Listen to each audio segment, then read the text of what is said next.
Hey, everybody. Welcome to the Plant-Based Afternoon Show. Matt, please be quiet. We're starting the show.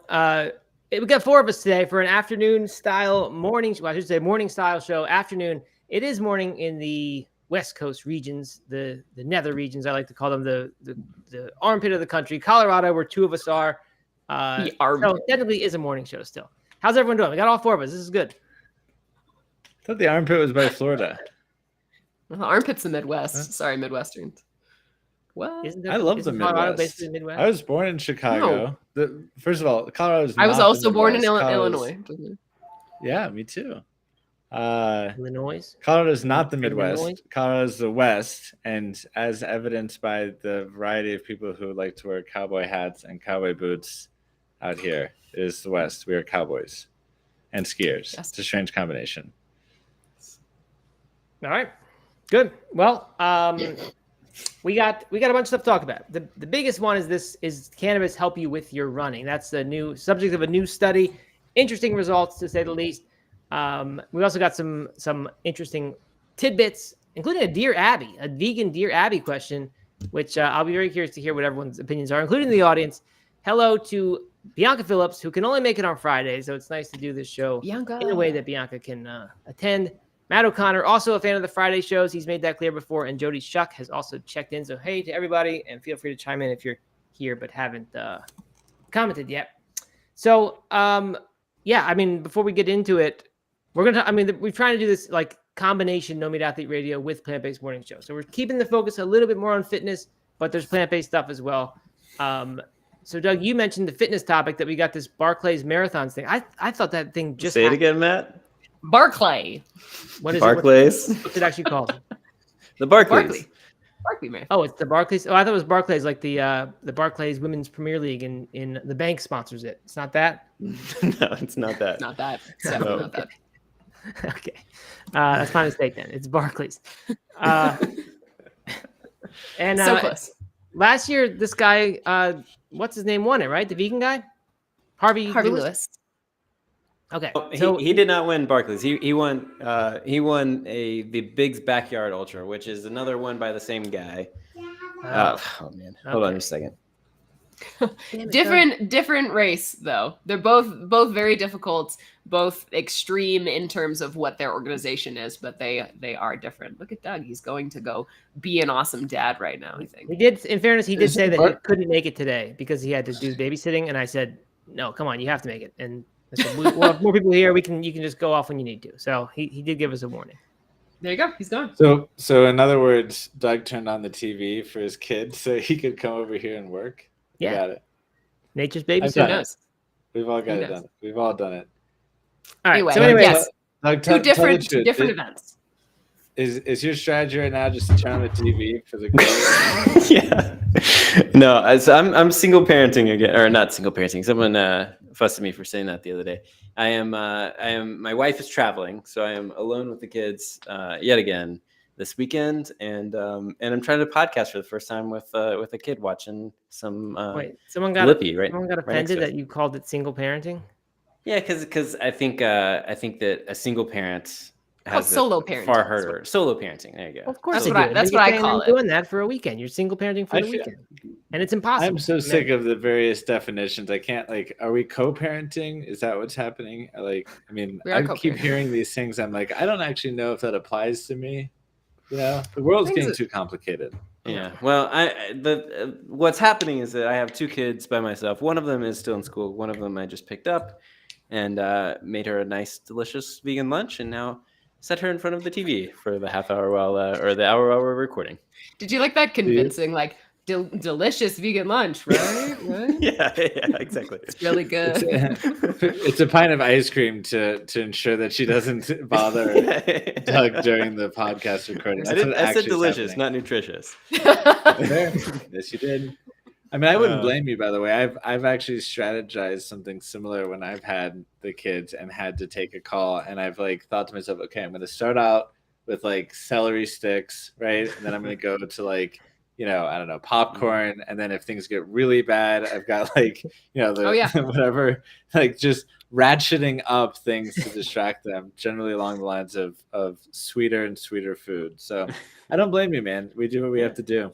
Yeah. No, I mean, this actually is a fairly healthy lunch. It's a bunch of fruit, nuts. It's okay. We're not actually judging you, Doug. It's okay. Yeah, a peanut butter wrap. Someone is out there. That's what people do on the internet. All right, Matt, rein us back in. Where are we going with this? Yeah. So, Doug, tell us about this Barkley's Marathons with Harvey Lewis. Did not win this one. Isabel told us he won Big's Backyard Ultra. I mean, these are all the same to me. This is like the racing plus navigating or whatever it is you're doing. Well, see, so Biggs is different. Biggs is you run a 4.16 mile loop every hour on the hour until there's only one person left. It was 450 miles that he battled it out every hour on the hour. This was like, I don't know, 6 months ago or something. Mm-hmm. Absolutely wild, incredible feat. So that's Harvey Lewis. 100 hours. He could have kept going too, is what he said. So in 4 interviews. 4 days. 4 days. 100 hours. Straight. 4 miles every hour for 4 days straight. Yep. And I think we invited one of them to for our next summit. So I get to actually ask this guy, what is wrong with you? Like that, and this is Harvey, right? I think Harvey's who we asked. He won last year. He's won Badwater a couple times too. I'm sorry, he won the Big's Backyard thing. Right. And so Barkley Marathon is very different. It's navigation through the woods, off trail. You're trying to find these hidden books and, that to like prove that you checked in at various places. And, lots of bushwhacking through briars and all this stuff. I think there's 12,000 feet of climbing per loop on average. But people, because there's no set course, it may take you twice as long or have to climb up and down a bunch of mountains several times. So that one is happening right now. Every year there's like 0 to maybe 3 finishers. I think last year was the first time they had 3 finishers. Mm-hmm. And loop 5 is happening. Each loop, there's 5 loops. Each loop takes you have to finish and start your next loop within 12 hours. They're on their 5th loop right now. I think there's 7 runners left, which is a lot for Barkley. And what's cool about this one is the first female runner is on her 5th loop. For the first time, a female runner is on the 5th loop. No female runners ever made it 4 loops. Made it 4 full loops before. That's right. Yep. Wow. So, there you go. But Harvey was running. I was really excited to see how he would do because he crushed Big so incredibly. He's won it a few times, I think. But he dropped. He didn't make it 2 loops. I think he lost. And part of that's the navigation stuff. If you get 2 turn around, then there's just no point in continuing on. You know what the other part is? Not enough protein. That's right. Not enough protein. That'll do it for you every time. Maybe he was lacking in omega-3s, a little B12. What do you guys think? Vitamin D. Isn't there like a billionaire that's financing? Yeah, I think it's Peter Thiel that's financing a different version of the Olympics that does not ban performance-enhancing drugs. Wow. So the idea is like, I know all the memes. It's like, let's see how high a human can really jump. It's like max out, right? Mm-hmm. Like, I wonder at what point do we have like something like that where people, it's like 8 days, 800-mile runs every hour. Like, how much can we push this thing? That's true. That's true. So anyway, the point of that question was, like, are there any limitations to, like, is this monitored in any way? Like, food, do you have to carry your own water? Are there support? Are there rests? Right? Yeah. Like, there's like a team. You can't have a crew except for at the home base, which at every lap or every loop, which is 20 to 26 miles, depending on how far you go or what direction you go. You can have a crew there, but nowhere else throughout the course. I think there might be a couple water drops, but other than that, you're carrying all your own stuff. And I mean, it is like legit brutal out there because people, are taking full 12 hours or more to finish a loop. And you're just kind of off on your own, bushwhacking through the woods, and no GPS watches. You have a map, paper map, but nothing too crazy, or no GPS, but nothing like that can help you navigate aside from a map and a compass, I think. Wow. Terrible. Heavy. It's Okay. intense. So how is that related to cannabis good for running? I'm just looking at the title of the show. I think the insinuation is that you should not be high when trying to do these runs. I wouldn't help you with Kind of navigating very much. Bringing us back to the agenda. Yeah, well, we'll get to there. We'll get to that in a minute after some warm up stuff, some introduction, and some weather report. But yeah, I think they probably are contraindicated the Barkley's Marathon and marijuana use. Be my guess. Probably not a good choice. All right. Anyway, Harvey, I reached out to him when he won Badwater. Like, good timing, I guess, because he was too busy, obviously, to do anything. He didn't respond. He responded like a year later. He said, "Yeah, I'll be happy to come on your morning show," but haven't heard. I didn't even follow up. So maybe we'll get him. That'd be fun. We could talk about this, and then I guess is he doing the fitness over 40 thing, or is that not happening? I don't know if he's confirmed. Okay. We're working on it. Yeah, we'll see. All right. Yeah, Charlie Ingles coming on. He's another elite vegan ultra runner. Yeah. He's the guy who did the desert run, right? That's right. Yeah, and then went to prison. That's right. Yeah. Is that taboo subject, or Oh no, that's part of his story. I mean, it was like a white collar crime thing. He went to prison. He was an addict. There's all kinds of it's part of his big redemption story. Yeah. Okay, cool. All right, good. Well, let's jump into something like a weather report. I guess it feels a little weird. I don't know why the stories are not the typical plant-based news weather reports, and fitness doesn't have a whole lot of breaking news. There is a Planet Fitness story, which I didn't put in here. You guys probably know that one. It's about some sort of transgender issue and a locker room photography. So I didn't go there. But Probably I gotta good mention not it. to. Probably not. This one's also sort of political. I mean, I guess it is political. Alicia Silverstone, I had no idea. We all know she's a vegan activist. Also a staunch supporter of RFK Jr.'s campaign. Doug, political correspondent, like is he still in the election? I actually don't know. I thought Is he genuinely liked? Is that what you said? No, is he still? I thought he was running and then he stopped running. Is that wrong? Oh no, he dropped out of the Democrat. He's no longer running as a Democrat. Now he's running as a third-party candidate, but he's very much running for president. Okay. Well, Alicia Silverstone apparently provided him with $427.25 worth of Ramage, fancy LA vegan cheese, for some sort of event he did. And then he refunded her. He I guess reimbursed her. His campaign committee reimbursed her for the expense, which isn't really that interesting. Except I thought he was like total opposite of vegan things. Is that not accurate? He's a big environmentalist. I mean, I don't know. You want my opinion on RFK Jr.? Yeah. I'm not opinion. Not if he's good or bad. I just want to know, is he not? I thought we don't aggravate at least one person on some end of the spectrum on this conversation, there's no way that they'll be valuable, value transmit. So there's obviously a reason. I'm a fan of JFK. RFK, right? RFK. Yeah, everyone likes JFK. I'm a fan of RFK. Not a fan of RFK. I'm a fan. In fact, I recently saw that he did something like 400 pull-ups or something, like, and beat out a bunch of young kids. Mm-hmm. And I think that is wonderful, especially in light of the two other people in this presidential race, at 80 years old, right? Like, when you look at the country, I think there would be a great benefit to our culture to have someone who has some vibrancy, right, at the top job, to show our kids and everything else. So I'm a fan. No one's perfect, and he's got some views that I don't agree with, but I don't know of one person in this world that I agree with all their views. So what can you say? Good Dale. Doug, would you like a chance to respond? Sure, if we want to go there. The dangerous. I absolutely agree that the dude is fit for, I forget how old he is, 70 something, and it's impressive, no doubt about it, and it would be inspiring for a lot of people. I also think that a lot of his views are quite dangerous, and will get kids, the same kids that he's inspiring, probably killed. Ooh, okay.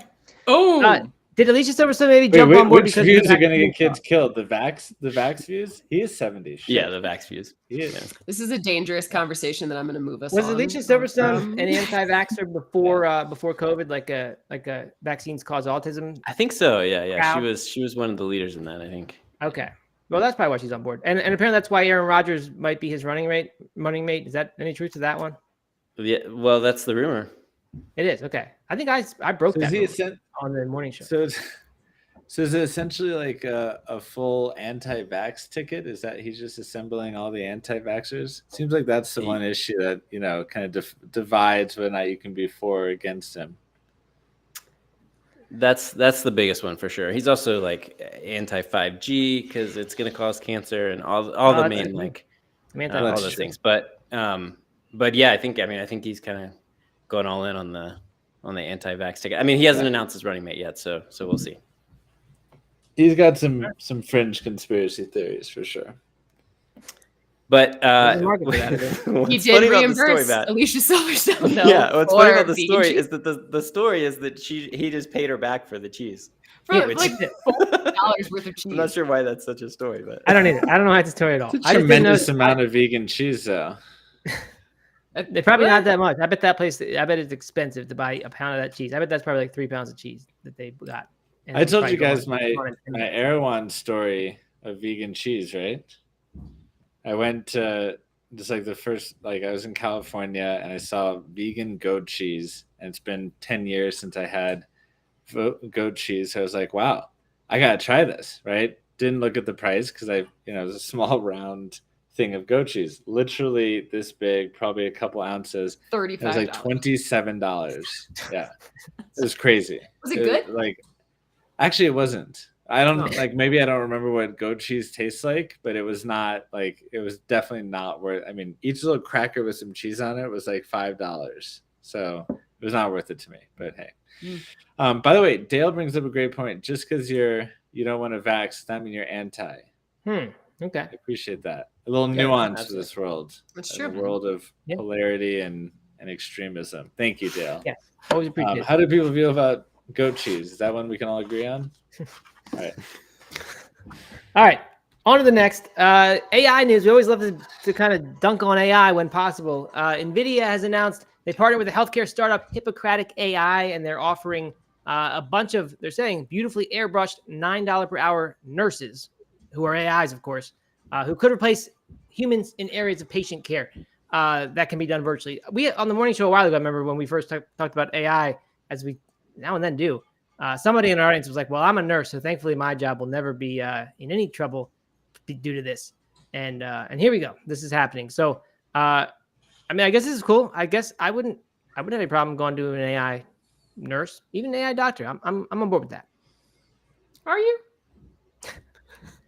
I think so. I don't think most. I think the use case that they're using these AI nurses for, like the follow-up appointments and that, like, I do think a lot of that can be automated if you're a generic patient that doesn't have like special needs with your follow-up appointment. Like if you're good, like what I'm thinking about is my husband broke his collarbone and had to have surgery to put in a plate and screws in his collarbone. And his follow-up appointments, they were like, hey, can you lift your arm? And he did. They're like, oh, your range of motion's good. Okay, cool. See you later. And like that easily an AI could have done that. And so like that kind of appointment was pointless for him to actually go and see a physical human being. But that's my opinion. So there are plenty. Here's the thing. When I get something wrong with me, I research the heck out of it and I go crazy and I stress myself out. And I think I'm going to die and all these things. And then I finally come to some diagnosis and conclusion. And then I go to the regular doctor and it almost doesn't matter what they say to me. So I'm already sure of the answer by the time I get there. So this AI is just going to do the same thing that the doctor, same thing I'm doing, and they're going to do it better. So I think this is okay. They're going to draw on a lot of research. They're going to use some algorithms, and they're going to tell me what I probably have. Right? I mean, the studies would suggest that we are all going to be interacting with AI physicians, physicians assistants, etc. increasingly. Perhaps it'll almost undoubtedly start with a physician that is empowered, right? Assisted by a lot of AI, but like it's just going to increasingly get to a point, just like self-driving cars. It's a great analogy that at some point it will no longer be legal for a human to drive cars, because think about it. We have two eyes. We can drink alcohol. We can get distracted by our phones.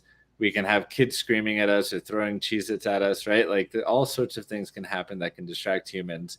Whereas a computer, the sheer processing power, not to mention 25 cameras in every direction, like there's no way that a human can drive better, right, than a car at some point in time, right? Given enough technological advancement, I think it's arguable that that's going to be sooner than later. So I think you're going to say the same thing with doctors, and they've already shown that in a lot of cases, especially the fringe cases, Isabel. I disagree that like the more specialized the issue, they've shown that like someone inputted their kid's symptoms after 5 different specialists couldn't figure out what was going on, and ChatGPT found some esoteric like illness, and turns out that was it, and they solved this autoimmune issue, or were able to treat it, right? Like the fact that machines can pull on the entire universe of WebMD, right, PubMed, right, every published study can be translated, synthesized, and rendered, instantaneously. Like humans can't compete with that. So I know it's dystopian. It's hard to imagine, right? Like that we would trust that, but like we're trusting in some cases folks that went to medical school 40 years ago to look at something on your arm and be like, oh yeah, no, you're fine, or you're not fine. Like I would actually trust computers sooner than later. I want to test this now. I'm gonna go to ChatGPT and just start putting symptoms in. There's an entire industry figuring this out while all of us are focused on nutrition. And I'm telling you, some of the stuff that they're figuring out is like just absolutely stunning. I think there's always going to be a role of both. Like, I mean, unless computers can get really good at critical thinking and problem solving, but obviously like an AI nurse that does your intake and maybe makes some recommendations to the doctor, kind of points the doctor in the right direction, like that could happen now, and I think that would probably be effective now, and even way more effective in the future at diagnosing things. But I don't know, like I think that sometimes like you actually have to have someone lay eyes on you and not just answer questions and look at things, and I don't know. But there will always be a role for the human. But when you say critical thinking, like just keep in mind that what's happening is pattern recognition, right? And that is all humans are today. It's just and that is what a great doctor would do, right? They'd see a pattern in you, right, based on the questions that you answer, the symptoms that you show, and they would suggest this is what's happening, this is what will happen unless we intervene and do such and such, right? And that's what AI is really good at. In fact, I just saw something where this like physics, or maybe it's applied math research, had this did some proof, some theorem, right, and hadn't published it. It's not on the internet. It was like, this is novel thinking by this like a Harvard level type physicist, writes his proof out, doesn't end the proof, right, submits it to like ChatGPT and says like, how would you solve this, right? And the computer can do it because it can pattern match, right? And like I don't know if that's, you call it critical thinking or not, but it can draw on, I mean, just tremendous amounts of data. So I don't know. I think we're gonna look back at this and we'll see if it's good or bad, but I'm pretty bullish on the fact that computers are better at this stuff than humans are already. All right, moving on. Almost done this weather report. U.S. is falling behind when it comes to happiness. For people under 30, the U.S. dropped to number 23 in the world from number 15 last year, meaning first time it hasn't cracked the top 20 since 2012 when the thing began. This is all according to Morning Brew, by the way. Finland, number 1, and has been for some time. I think those Scandinavian countries often get it, and somehow people think it's because of their education, the way they do education.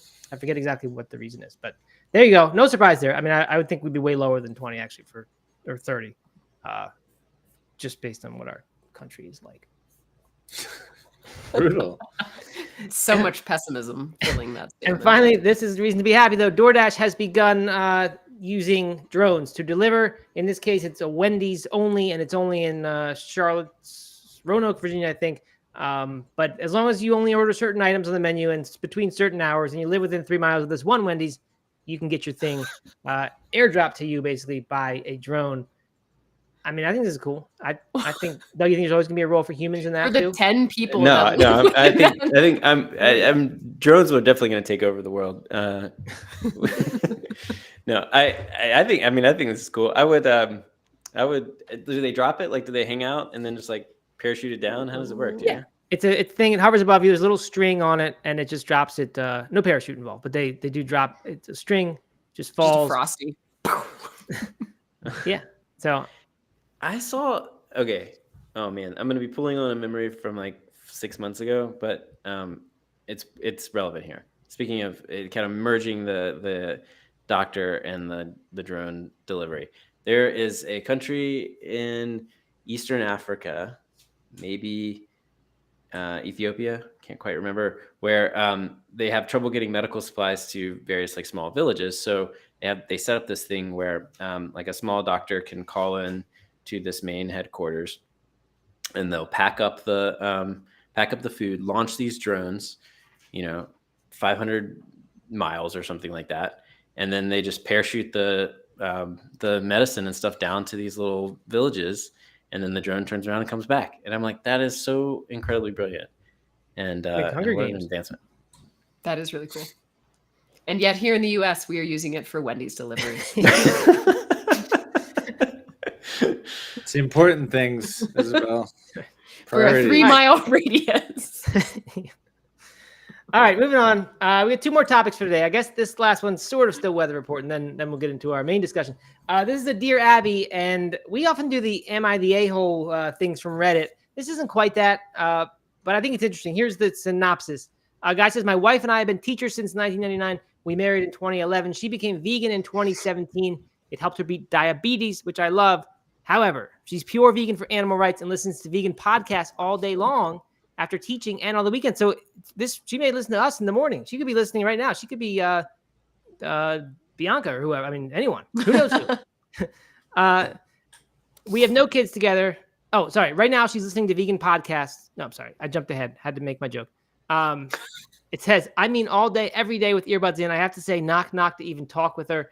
Right now she's listening to podcasts and messaging vegan people on social media and doesn't even realize I'm typing. I love my wife, but I can't escape the frustration of not being able to have a conversation with her about anything. We have no kids. He raised her son, but his son had to move out because of the obsessions with work and veganism to the dad's house. He says, I love her, but the fridge is filled with kale. Should I stay or should I go? Signed Afterthought in Oregon. Born and raised PNW is here, I think. You might be able to chime in. Maybe she's her. I think it's KDC. Yeah. All right. Before we read the response, anyone have a thought here? No one. People think this is fine. You just do if you got a passion. You just like this. I mean, I just love that we're talking about this because obviously it's like the vegan word. Oh my goodness, she's listening to these vegan podcasts. So obviously we need to be talking about like clearly it's like, hey man, you need to you and your wife need to talk about like some boundaries with what you're listening to, and, having some space to be able to be with each other. We need to invite this person on the pod. Oh yeah. So if you're listening, sounds like she knows everything. Right. She might be a great co-host. Yeah. So, I mean, it's very good chance she consumes our content. Just if she listens to podcasts all day long, certainly would have. Let us know if you are. Mm-hmm. Please do. What if we outed her husband here and Hey.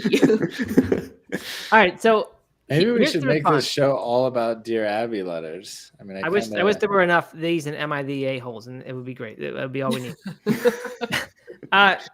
Here's a response. I think this is a fantastic response from Abby, I guess. Tap your wife on the shoulder and ask her to remove her earbuds. When she does, give her an earful. See what she did there with the earbuds, earful? Tell her you love her, but you need a partner who's willing to be more of a companion than she has become. Tell her you shouldn't have to ask permission to talk to her because of her obsession with her podcast. If you want food in the house that isn't vegan, go out and buy some. If she's unwilling or unable to accept and adapt, try marriage counseling before calling a lawyer. The marriage you've described is not a happy one, or you wouldn't have written it. That's it. No bashing vegans. Great response. Yeah, no, it is nothing about throwing out kale from the fridge, No, right. Kale's okay. It seems like everyone's entitled to their own food. Yeah, I mean, I have nothing better to say to this. This is perfect advice. Here's one thing to add. Okay. This is written to the woman, not to the husband. Okay. Or directed to the woman, and that is that life is way better without your earbuds in. And as someone who listens to a lot of podcasts and a lot of talk radio, and That's right, you're Mr. Podcast guy. Every time I do something without them on, I realize how much I enjoy being present and doing that activity, even if it's just washing the dishes. So I would say I am addicted to podcasts, or addicted to consuming media in audio form, and I like it when I don't. There you go. Good. I think it's right. I think the problem applies to a whole lot of situations that aren't vegan. I think there are a lot of spouses. I'm probably one of them who obsesses over the new thing of the month or whatever that you're into, and you don't always make time for other stuff. What? FIFA? No, I don't think FIFA. So I think I'm. There's FIFA, there's golf, there's kettlebells, there's peasant cooking. Yep. I mean, let's not pigeonhole Matt Frazier into FIFA. Exactly. He has varied and various intense habits.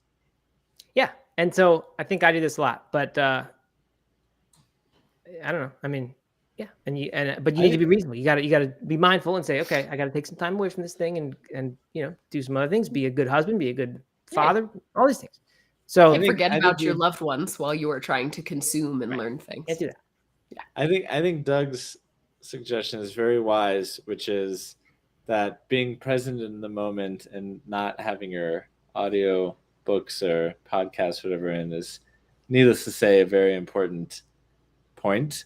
But the other one, right, is like, is this particularly offensive because we're talking about veganism and that's such like a hot button, right? Like that's such a thing, right? Because like, and this maybe is what you were getting at, Matt. Like there are a lot of particularly men who are obsessed with sports, right? Like they listen to the sports talk shows, they listen to the sports podcasts, they watch sports like all of Sunday. Right, it's all about football, whatever, March Madness, right? They're just obsessed with sports, right? Like, and the question is, does the spouse love them for who they are and their obsession with sports, right? And can they disconnect from sports long enough to be present and in a loving relationship with their spouse? Maybe this one in particular, like I said, triggers something for this gentleman who. Obviously is not a fan of the vegan lifestyle, but I'm not sure that has anything to do with it. I think it's more so there's some disconnects there. Like, do you love them for who they are and what they love? Yep. I think that's very Bianca's got a hot take here. I think this man just sounds sounds needy and he needs to let his wife have her thing. And then Aaron follows it up with, yep, he sounds a little needy, like a little needy man. So here's the vegan stepping up to defend the vegan lifestyle. I think we should have them. I think we should, like, who is that guy, Maury, or Jerry Springer? We should. I mean, I think this show could go in a very interesting direction where we have both, right? Even a little bit of a Judge Judy flavor. Let's get both of them on here. Let's hear them out. Let's allow the community to decide and comment and interrogate. All right. Sounds like some communication needs to happen, basically. I did not mean to highlight the comment about misogyny, but I did that. So there's that. Katie, tons of comments. Thanks for all the engagement, by the way. With 4 people here, we don't have that much time to get into all of them. But Betreji, I don't know how to pronounce your name, but just blowing up the chat with comments. So I like this. Love the participation. Thank you, everyone, for keeping it going in the chat. All right, last thing, main thing of the day. Hold on, just open invitation to this woman. If we're talking about you, shoot us a DM on Instagram or an email, and you're welcome on the show. Yeah. What about the husband? No. He's not listening. No, he's not allowed. You'll never know. Yeah, he's not listening. All right, last thing, headline story. This is from Colorado.edu. Listen to that, of all places. The armpit of the country. Study, cannabis can make workouts more fun, but it's no performance enhancer. And it's what pretty a surprise. It's what it sounds like and what you would expect. Shocker. The drugs make it more fun, but they make you terrible at it. Who would have thought? Yeah, I mean, it basically said that. It didn't improve anyone's performance at running. Some people thought it did. 28% of people think it improves their performance when they choose it for workouts. They also just impair the judgment of how Man, I how had you're such performing. a good run today. I feel great. But a lot of people say it makes it a lot better. And I'm actually interested for this reason, because I've never experienced this so-called runner's high. I talk all the time about how I don't really like running. I really enjoyed the training for goals. It was a great vehicle for doing things that I thought were impossible. You know, it's fantastic to kind of teach yourself that. But I never enjoyed it. But the runner's high, whatever it sounds like Doug experiences, whatever he runs, he talks about how just great running is in general without marijuana of any kind. I don't know. I mean, it sounds like something I'd like to experience. So I'm a little You've never experienced that? Never, ever. I mean, I hadn't even considered it. I've tried a few times in college. I went to the gym after drinking a couple beers, and I hated it. It was the worst thing ever. I was like, that's your closest to experiencing the runner's high is going to the gym after a couple of beers. yeah, Not it was the same. terrible. Like I couldn't do anything. I'm trying to do pull-ups, Doug. And it was like I was just felt exhausted. I couldn't breathe very well. You know, just short Of course, you were drunk. Yeah. Yeah, that Right. doesn't It sound. was just terrible. So You never went for a run and then like just felt good afterwards? Oh, I think you were talking about marijuana. Oh, No.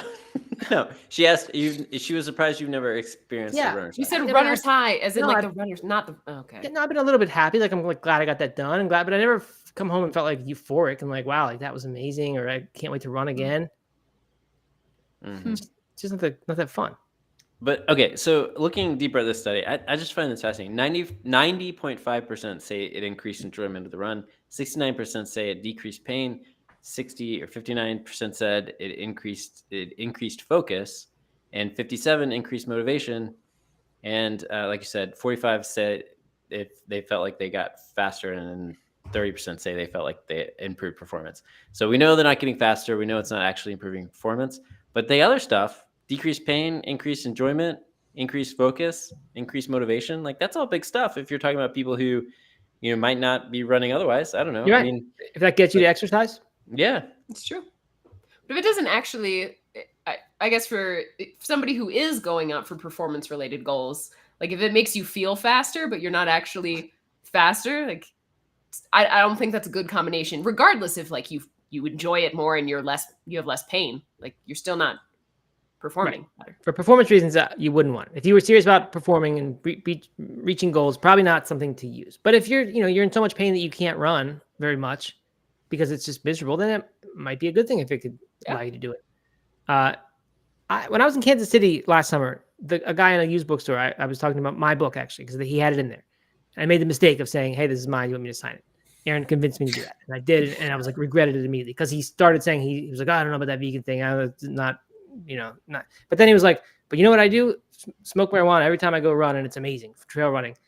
And it just never occurred to me that anyone did that. But this guy said it was great. He said it was, Plant-based. a lot of people do it.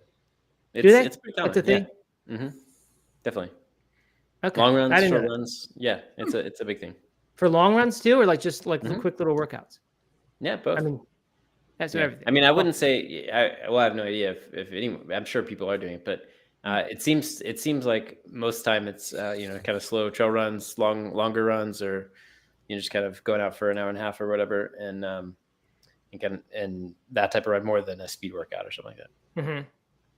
Well, in the study, they were on a treadmill. So I would, if it increased that enjoyment, I mean, that's a good thing, first of all, That's because true. treadmill running is terrible. worse. Yeah, so no wonder it helped. But I would imagine that, like, if you're out on a trail, it would perhaps enhance it even more because you're kind of out in nature and you can convene with the trees and things, and it just could be good.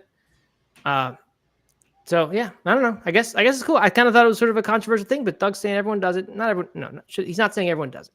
What he's saying is it's very common. Among ultra runners. It's a common thing. Yep, definitely. I didn't know that. Kate C points out that a 5 milligram edible is perfect for runs. Edibles, I think, are very common right now among many runners. You gotta get the quickly into your bloodstream, though, right? It takes like 2 hours if you get a normal one. Yeah, well, I think edibles definitely take longer. I mean, but I guess it depends on when you take it, right? You can just take it. Is that like your runner, like the running fuel? It's just Your gummy, yeah. Your gummies. Oh yeah. You're like mixing it with Cliff Blocks and your edible, yeah. Back and forth. Mm-hmm. All right, Bianca says she enjoys running and drinking. On a hash run, I'll usually drink 3 to 4 beers, and that's fun. It actually makes me run faster. What is What's a a hash hash run? run? I used to know what this was. It's a trail runner thing, and I forget what it is. I can't remember either, but I think you run to a couple different bars maybe or have like Bianca, tell us what a hash run is. I'll have to look it up. I used to in DC. I used to run home from bars a lot, like go to happy hour after work and then change in the bathroom and run home. And it was always a good time. Interesting. I used to do that in college. I was so impatient if I was walking home and had been drinking. I would just run instead. I wouldn't like change clothes or have anything like that. I just like, would prefer to run than walk.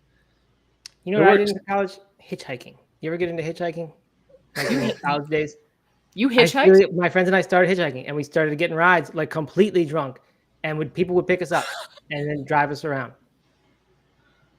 You just start walking down the road, and people were like, "Well, those poor people have to walk." Do we think that happens still today? I mean, I feel like back when cell phones didn't exist, or were at least much less prevalent and useful, and there was no Uber, like maybe people took pity on the drunk college kid and picked him up. But like, it just feels that now, I could not imagine that is functional as a strategy for transportation. I couldn't imagine Matt Frazier doing that now. That too. No, I wouldn't now. I'm more careful now about things. Back then, I was a little more reckless, I guess. All right. Matt, how much would it take to bribe you to go out with like a little GoPro? Again, going in the direction of Jerry Springer for this show, right? Like I would love to get you on video hitchhiking today. I mean, how much would I feel like that's worth it, huh? Me and Doug can I think so too. pitch in and see what I mean. $1,000 for you to go hitchhiking. I am somebody now, so I could be kidnapped and ransomed. I was a nobody back then. People didn't know who I was. Now they'd say we have the no meat athlete, and he's wait, yeah, you're the no meat athlete. Oh my god, it's just incredible. I would love to see the video in there. It's like, hey man, thanks for picking me up. Did you know I'm a New York Times bestselling author? All right, Bianca has clarified. Hash clubs meet up and run from bar to bar, like Doug said, and usually do 3 to 4 miles over the course of several hours. I did that with a running group before. We didn't call it hash club. It was called just like bar run or something like that. Bar crawl. I don't know. It sounds like fun. Yeah, but I can't. 3 to 4 beers. It does not sound like it'd be fun to run with. Anyway, who knows? One more comment on this article, which they say is surprising, and I say it's surprising too. Surprisingly, the heightened mood was even greater in the CBD group than it was the THC group, suggesting that athletes may be able to get some of the benefits without impairment that can come with THC. So there you go. And without breaking the law in some places. So that's right. Did they do that on like the pain tolerance too? Or is it just the level enjoyment that they? Yeah, I don't know if they're rated that. Like, I didn't actually look at the study. CBD is super common for pain tolerance. For pain, too, right, so. Right. Yeah. I would imagine there's plenty of data on that if you look for it, but I don't know. I just didn't know if this study tested that. Right. They probably did. I didn't, like I said, I just read the summary article. I didn't look at the actual thing. Interesting. All right. Well, we're out of time. 45 minutes. Mr. Jeffrey says the chat is wild. This chat is chaos. So that's good to know. I wish I honestly had time to keep up with every bit of it, but I didn't. Vegan Stallion is checked in, who often comes on the morning shows and gives, good, if controversial opinions, I guess. I don't know. Maybe controversial. I don't always agree with them. I don't like edibles. They take too long to kick in. And then they last forever. Gladio's pepper control the dosage. Homemade edibles can be dangerous. Well, you can get edibles that quicken faster. They had them now. They take about 30 minutes, not 2 hours. Public service message. Okay. Different kind of running fuel, everybody. All right, Matt, $2,500, but you have to take an edible first, and then do the hitchhiking, and then go hitchhiking, wearing a GoPro. I feel like this could go viral. This could go viral. I can just see Matt giggling uncontrollably in the back of somebody's car. I think you would have to know me for it to be entertaining, because I'm sure there's no shortage of people who I don't think so. Do dumb stuff, eat edibles and go do dumb things. That's true. You're right. All right. Well, that's it. Thank you, everyone, for a very active chat. Really appreciate it. Lots of people in the audience today, so thank you for showing up and listening to the four of us in this morning show style format in the afternoon. Let us know if you liked it, please. We do want to solicit lots of feedback on this stuff. So I don't know how you let us know, but just do. You could let us know in the comments, I guess, but it's too late because we're closing the show. We're done. You can always comment on the YouTube video. If you're listening to this on your podcast feed, then go to YouTube. You can watch us. Way more fun. Watch Matt looking at his phone right now, not paying attention to the chat. Get him. You can you can watch me ducking in and out because I take care of my kid. Oh, and Matt is officially gone. He just decided to leave. I may have offended him too much. Yeah, no, you should go to YouTube. It's way better over there. It's awesome. No Meat Athlete or youtube.com/No Meat Athlete. We're there 4 days a week. Leave comments because the last, or like 2 of these ago when there were 4 of us on there, I think it was the last time there were all 4. The only comment on that episode, it said, "This might be the worst podcast I've ever listened to." So if you go there and say something nice, that would actually Thanks. Would help. I mean, look, I think what we want to do is we want to strive to not bore people. And if we're going to be something, we might as well be the best or the worst. Fantastic as long point. as we're not in the middle. Yeah, you don't want to be, As long as we're not we in the want middle. indifference. We want opinions, good or bad. We'll take them. I do want to just comment that we should start a crowdfund because I feel like if I pay Matt Frazier to go hitchhiking high, that isn't as entertaining as if we crowdfund this thing. So, Doug, maybe we can work that into the email schedule. I bet the morning show loyals would do that. All right, I'm leaving. All right. Well, thanks everyone for showing up. Thank you, everyone. Everybody. Thanks for the great comments.